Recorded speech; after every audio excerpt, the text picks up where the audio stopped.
Nos venimos ocupando todos los días porque el escándalo de espionaje ilegal que investiga el juez Alejo Ramos Padilla crece día a día. Todos los días se conoce un dato nuevo y escandaloso.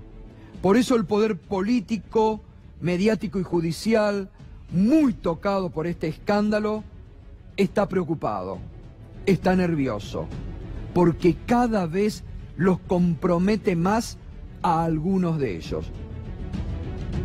Y atención, porque en las próximas horas se vienen decisiones de importancia por parte del juez Alejo Ramos Padilla. Nuevas indagatorias que pueden tocar a personajes emblemáticos de este poder político, mediático y judicial. Y ayer comentábamos con Irina, con información propia también que estábamos manejando, cómo ha golpeado duro para el interior de la Suprema Corte de Justicia de la Nación la revelación del espía Barreiro en torno a que D'Alessio también hacía investigaciones sobre dos de sus integrantes, sobre el presidente Carlos Rosenkrantz. De hecho, mañana o el jueves va el socio de Rosenkrantz en su estudio jurídico a Dolores a testificar frente al juez Ramos Padilla, y sobre el otro miembro de la Corte, Horacio Rosati. D'Alessio le cuenta a Barreiro, y esto es lo que Barreiro cuenta ante el juez Alejo Ramos Padilla, que tiene muchos informes y que dice: estos tipos, por Rosenkrantz y por Rosati, no sé cómo van a hacer para justificar los viajes que tienen a Panamá o a Miami. Tienen muchísimos viajes, dice Barreiro, que es imputado en esta causa. Ahora, esto que ayer nosotros te adelantamos, que te decíamos, hay mucha calentura, en estos términos nos lo dijeron, hay mucha calentura para el interior de la Corte, porque el espionaje llegó a la Corte de Justicia de la Nación.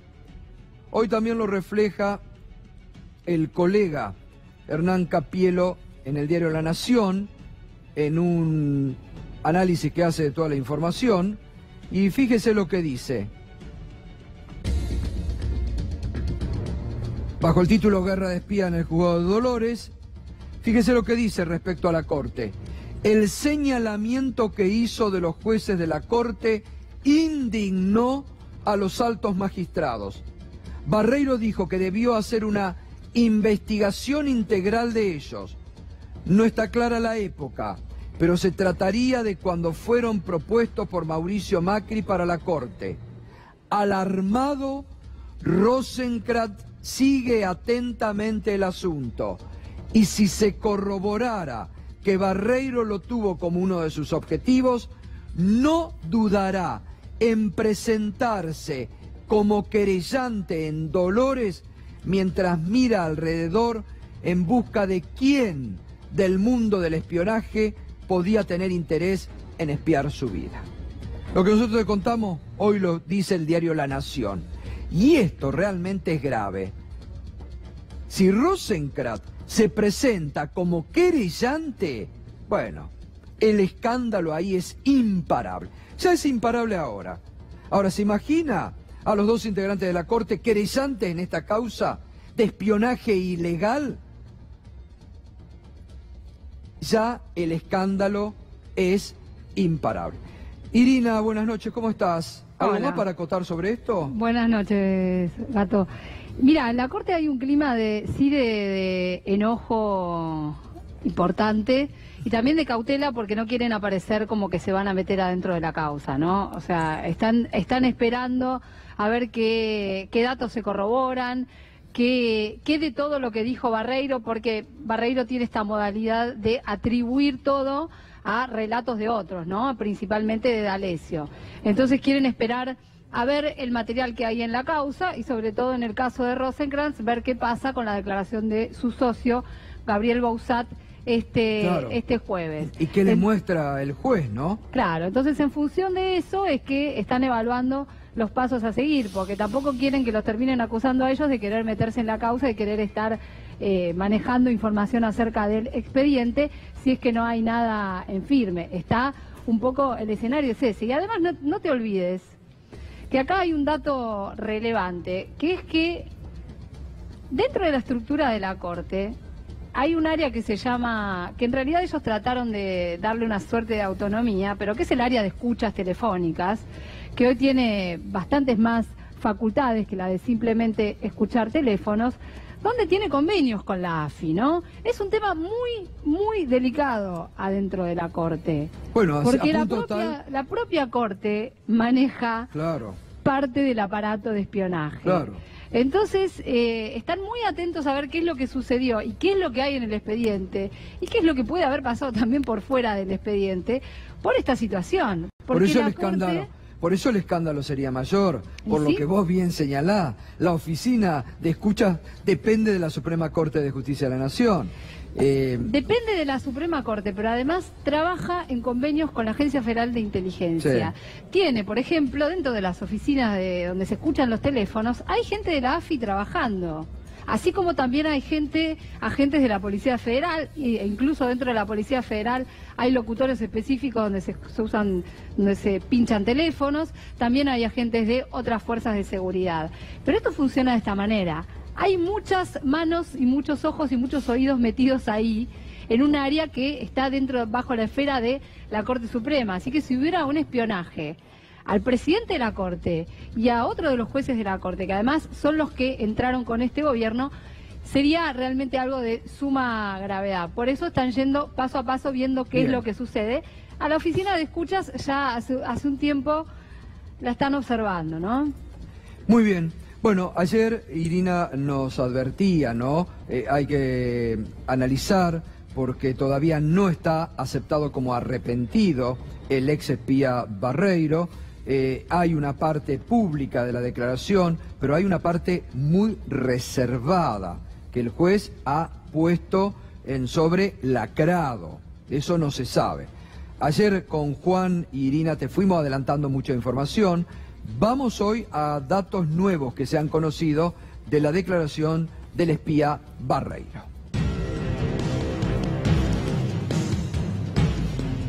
Las claves del testimonio del espía, las causas de corrupción que hoy se ventilan. Barreiro, sobre la causa de corrupción que hoy se ventilan, dijo: D'Alessio siempre se jactaba de haber aportado información para la causa gas natural licuado y decía: yo metí tras las rejas a Devido y a Barata. Esto está comprobado, lo hemos escuchado más de una vez, como D'Alessio cuenta que con Bonadío alquilaron una especie de pieza en el Four Seasons, que con cámara, y que allí largaron toda la operación para meterlo en cana a Julio Devido, ¿no? El paso de D'Alessio por Enarsa, porque recordemos que estuvo en la época del kirchnerismo como asesor en Enarsa, pero después, cuando ganó Macri, ocupó un puesto de director con el macrismo D'Alessio en Enarsa. Entonces, ¿qué cuenta Barreiro?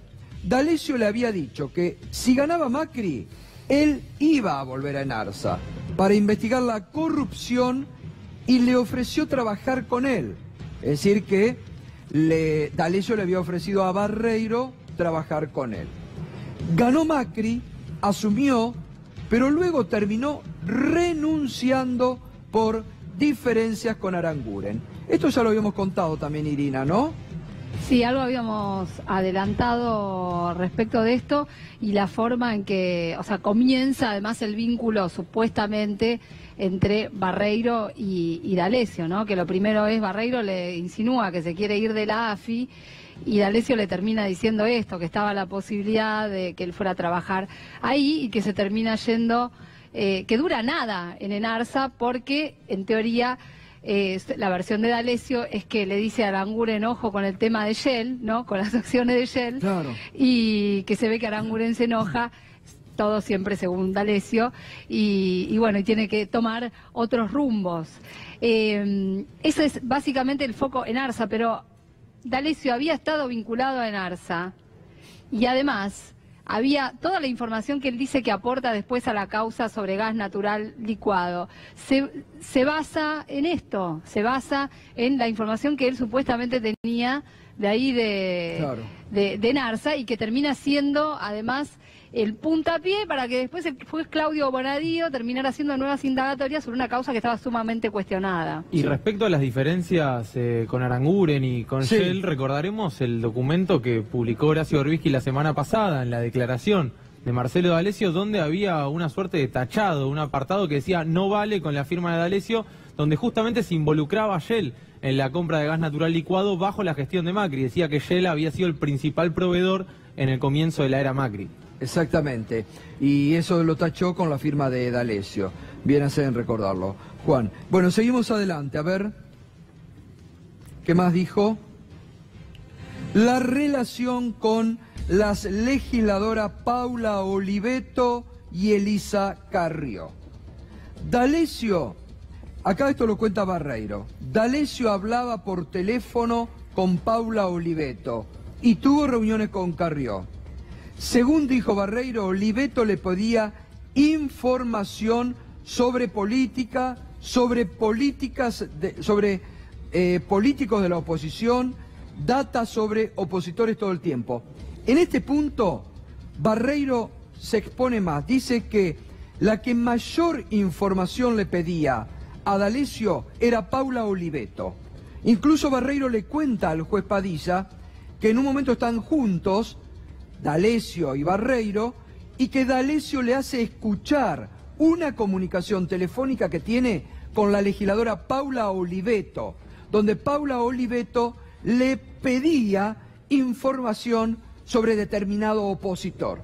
Es decir, acá lo que ya se sabía de boca de Marcelo Sebastián D'Alessio, Barreiro ratifica que Paula Oliveto era una de las mayores usuarias de toda esta porquería, porque así hay que decirlo, de toda esta porquería que D'Alessio, Barreiro y todo este sistema de espionaje ilegal que está haciendo a la superficie, ellos usaban.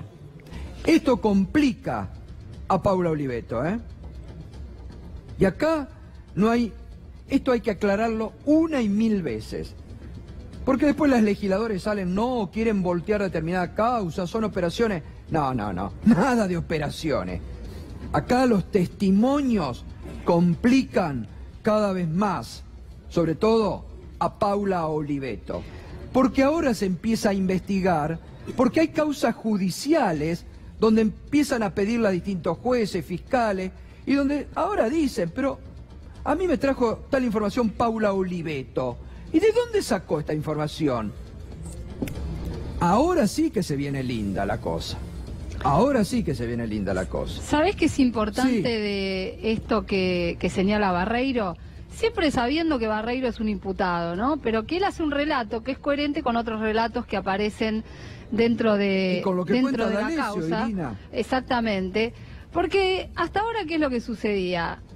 Paula Oliveto es una de las principales autoras de esta teoría de que acá hubo una operación del kirchnerismo gestada dentro de la cárcel o donde fuere, y lo mandaron a Pedro Echeves, al empresario, a hacer una denuncia, y que en función de eso se teje toda esta causa.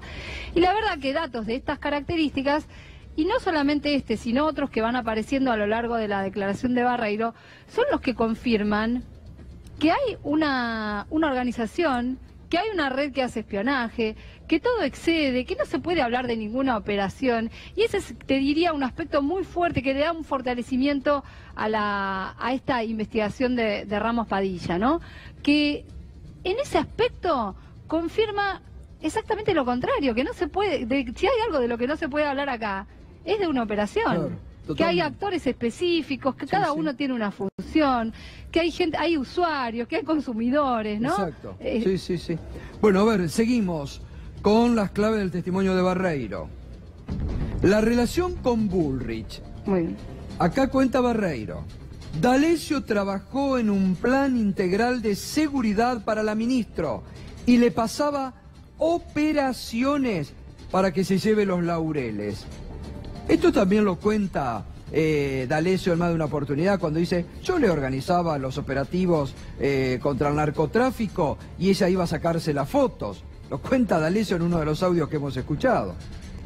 Contó que Fariña cobraba del Ministerio de Seguridad y que D'Alessio le entregó a Marcelo Mayo, a la ministra. Bueno, esto está comprobadísimo. Esto está en las imágenes donde se la ve a la ministra en la prefectura con D'Alessio el día de la entrega de Marcelo Mayo, y el ex abogado de Mayo aquí lo confirmó cómo había sido toda la operación. Sigamos. Ya ahora a las 9, Juana Morín se va a meter con la operación Fariña. La relación con la Embajada de Estados Unidos. D'Alessio le contó a Barreiro que hacía reportes de narcotráfico para la embajada. Eran 4 o 5 por año y cobraba muy buen dinero. De hecho, D'Alessio le mostró una camioneta que, según él, había sido de la embajada. Bueno, acá la famosa camioneta que dicen que lo llevó a Brusa Dobat a declarar a la Fiscalía de Stornelli, ¿no? Bueno, acá ahora, Irina, ¿cómo sigue? Tiene que tomar la decisión el juez de si lo acepta como arrepentido o no, ¿no? No, el próximo paso en realidad lo tiene que dar el fiscal. Ajá. El que tiene que proponer el acuerdo de arrepentimiento es el fiscal, y recién después esto pasa a un pedido de homologación al juez. Todavía está la traba en la fiscalía. ¿Hay alguna posibilidad de que se le amplíe la indagatoria a Barreiro? Porque también lo que pasa es que él va dejando algunos relatos por la mitad, porque se ve que también está especulando, ¿no?, con esta situación de que lo tomen como arrepentido, y evidentemente deja entrever que podría llegar a dar más información. ¿Es una posibilidad que le tomen una ampliación de la indagatoria? Sí, y que en función de eso se evalúe la cuestión del arrepentimiento. Otro debate que va a haber es si se pide el levantamiento del secreto de toda la etapa de Barreiro cuando fue orgánico en la Agencia Federal de Inteligencia, porque sobre eso se supone que no puede hablar por una cuestión de la ley de inteligencia, justamente.